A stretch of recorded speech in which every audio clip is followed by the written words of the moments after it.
Hi everyone, just want to run you through the Power Retail website quickly and the data platform that we have. So what you're looking at here, just off the home page, you can see the free content. So every day we're publishing news on what's happening in the industry, and that's all freely available to everyone who comes to the website.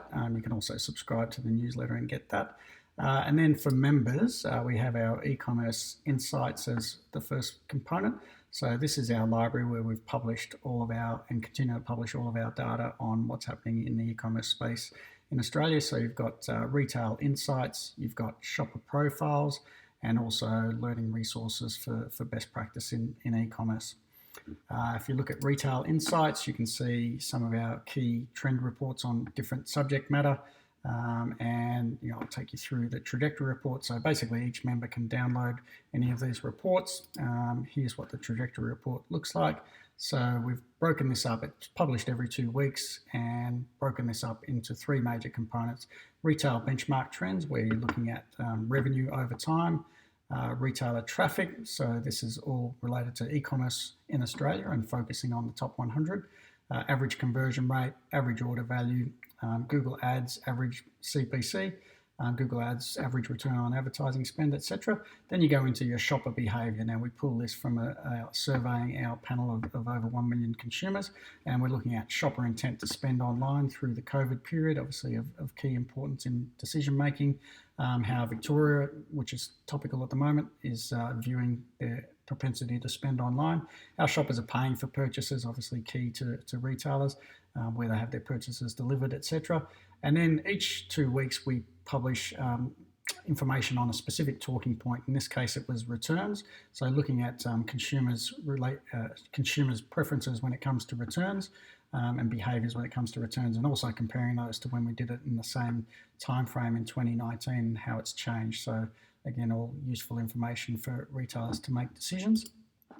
From the resource library, you can do things like look for particular topics. So you can search for loyalty, for example, which is a popular one, and see the reports that relate to loyalty. So this report on loyalty programs, for example, is available for download, and I did share that with the members, but you can see plenty of the information that's available in that, and we'll be reviewing that annually. Going back to your e-commerce insights page, you've got the shopper profile data, and within this you can see all the different shopper profiles that are available. And so what those look like, for example, this is the fast fashion profile, and you see, again, this is from our consumer surveys based on thousands and thousands of consumer interviews, and you can see all the information that's available to you there. Very thorough. Now over here we've got the retailer top 500, and so this is the ongoing research that we do around the top 500 retailers in Australia and how we pull that together where it's useful for retailers. We've got a bunch of different ways around looking at trends, basically in terms of how retailers are changing in terms of key components of service delivery, such as offering multiple delivery options. So how many of the top 100 are offering multiple delivery options, how many outside of the top 100 are offering multiple delivery options, minimal delivery time, and we'll plot how that changes over time. You can look at other things like specific site features that are shared by retailers, customer service as well, so that you see where you're stacking up, and also importantly where the trends are going. And then this is my favorite component of the site in terms of the retailer benchmarking tool that we built and deployed just after Christmas last year. So, and really got it to market around the time of the All-Star Bash earlier in the year. So it's really less than 6 months old. And so we've already got 100 plus retailers subscribed to the platform.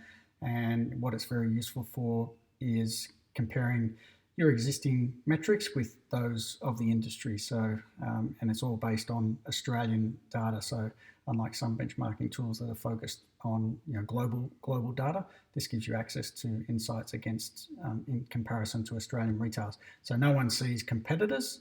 You only see aggregate, but you can filter by category, such as health and beauty, for example, and see the changes in the conversion rate benchmark there. Looking at things like channel performance. So again, range of different metrics related to the benchmark and e-commerce performance as well. And where this is very useful is in terms of adding a new layer to your regular reporting on e-commerce performance.